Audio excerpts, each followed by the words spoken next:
आपण पाहताय महाधुरळा.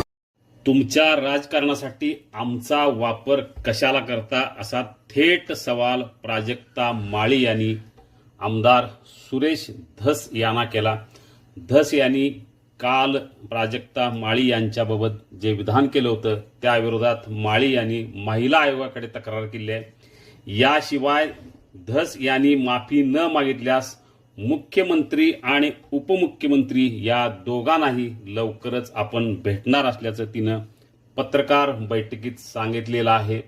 एकूणच या प्रकरणाला आता वेगळं वळण लागलेलं आहे. आज झालेल्या पत्रकार बैठकीत प्राजक्ता माळी यांना अश्रू अनावर झालेले आहेत. कारण ज्या पद्धतीनं सुरेश धस यांनी आरोप केले ते खरोखरच एक मानसिकदृष्ट्या त्रास देणार होते. प्राजक्ता माळी म्हणाली, गेल्या 1.5 महिन्यापासून मी हा सगळा प्रकार सहन करते.